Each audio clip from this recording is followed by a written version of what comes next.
Thank you, Judith. I want to share with you tonight a story from the Baganda people of Uganda. They say there was once a man named Walukaga. Walukaga was a blacksmith, and people said there had never been as skilled a blacksmith as Walukaga. People said he could make anything of iron. People said there never would again be a blacksmith who created with such skill. People spoke so much about Walukaga that the king of the Baganda people grew jealous, and he sent for Walukaga. Walukaga arrived in the great hall, and there beside the king was a pile of the finest iron he had ever seen.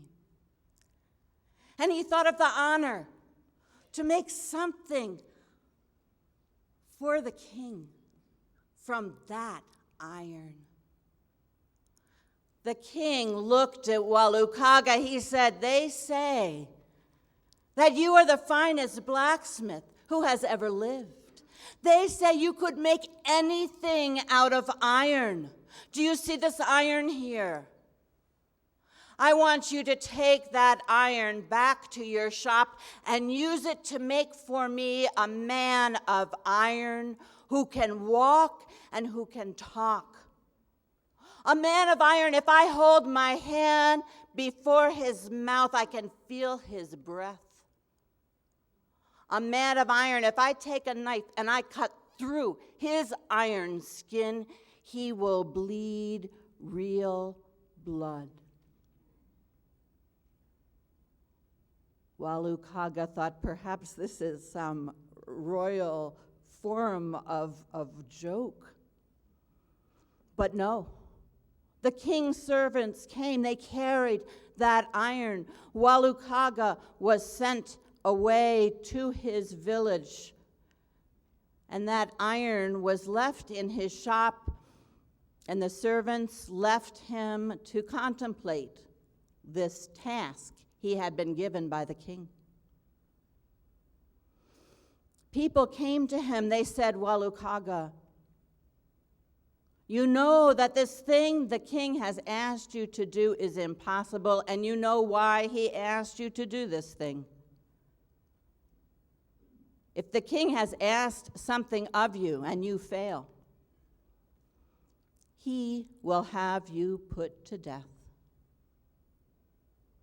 So there is only one thing for you to do. You must leave our village.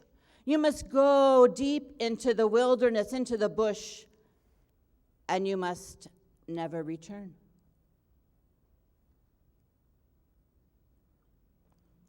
They were repeating everything that Walukaga had been thinking. They were confirming what he knew. And he knew as well that he was a man of the village. He was a blacksmith. He did not even know how to grow food for himself. He did not know how to hunt. He knew that if he went into the wilderness, he would probably die. But he knew if he stayed in the village, he would surely be put to death.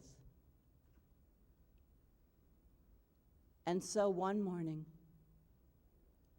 so early that no other person in the village would have seen him, he got up and he left the village and he went into the wilderness, into the bush. He did not look back. And he walked and walked deeper and deeper. And he looked from one direction to another. People had said to him, "If you see an animal coming toward you, climb a tree, and perhaps that animal will not know how to climb." he saw coming toward him the strangest creature he had ever seen. It did not match with anything anybody had ever described to him. It walked on two legs. It was covered with thick, matted hair. There were sticks and thorns embedded in that matted hair. He stood, not knowing what to do. It came closer and still closer. He saw that its face was human.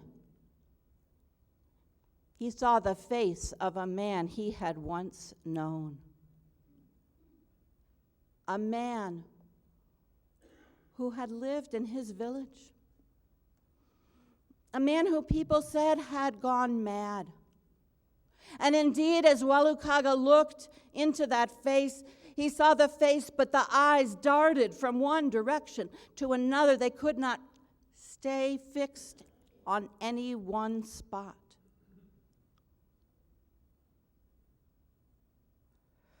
And that strange man came still closer. Walukaga questioning in his mind, how should I handle this? And yet he heard himself say, my friend, how are you? Just as he had once done when they both lived in the village.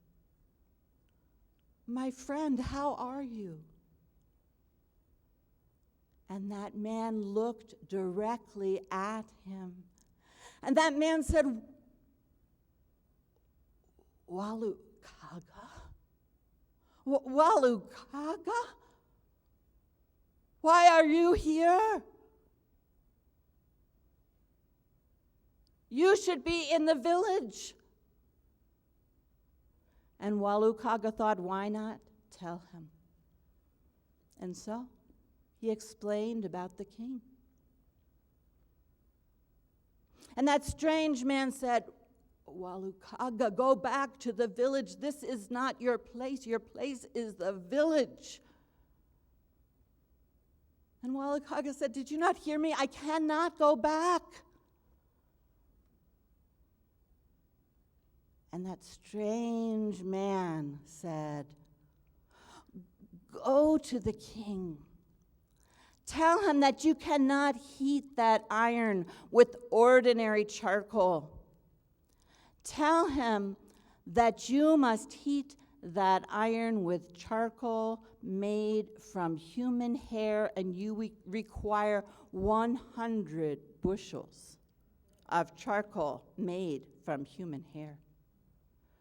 Tell him you cannot cool that metal in ordinary water.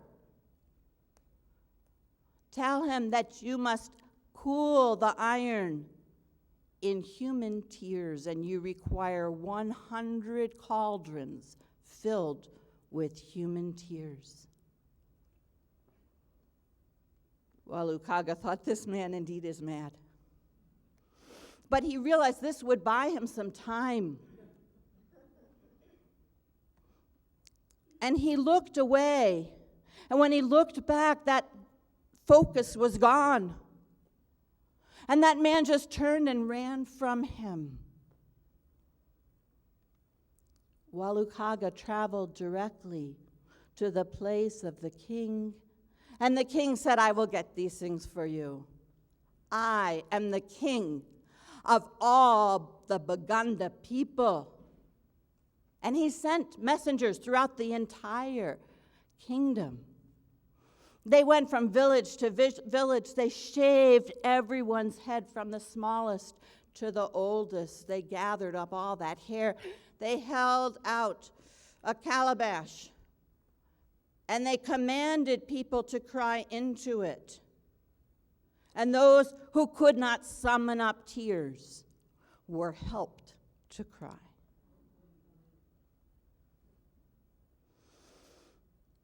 Some time passed, and then the king sent for Walukaga, and he said, Walukaga, take that iron and use it however you wish. I was not able to get the things you require. I gathered hair from every head of every member of the Baganda kingdom, but the charcoal makers could only make 2.5 bushels of charcoal from human hair. I gathered tears from every person in the Baganda kingdom, but we filled only half a cauldron with human tears. Walukaga looked at the king, and he suddenly realized many things he had not realized before, and he spoke to the king, saying, "Now you know what it feels like when someone asks you to do something that is impossible." And the king, the anger began to rise, and then it subsided. And he looked at Walukaga and he said, "Walukaga, we are lucky to have a man like you in this kingdom, a man who is wise." And Walukaga said, I am not so wise, but I know how to listen to wisdom.